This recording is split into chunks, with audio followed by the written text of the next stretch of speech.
তারা ভক্ষণ করবে না, এখানে যারা দাঁড়ানো আছেন আজকে থেকে এক কর্মী হয়ে যাবে।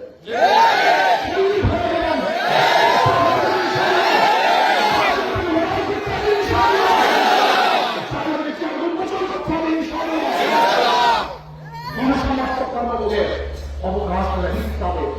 একটা মত আমার যুবক বাবা ছাত্র বাবা যদি মনে করো হুজুরে গেলে আমাদের উন্নয়ন হবে, যাতে উন্নয়ন হবে, আমাদের অর্থ লুটপাট হবে না, তাহলে আমি সবাইকে অনুরোধ করবো, আসো আগামী 12 তারিখ যে যুদ্ধ আরম্ভ হবে, যে যুদ্ধ সূচনা হয়ে গেছে, সমাপ্ত হবে, ফাইনাল হবে 12 তারিখ।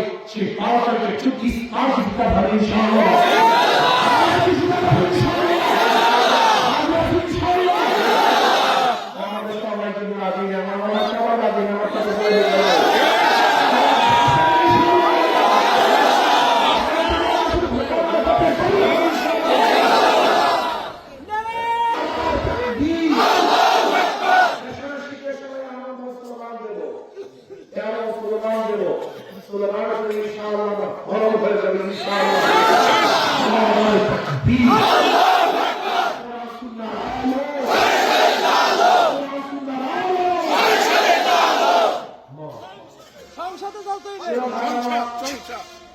অনেক প্রকারের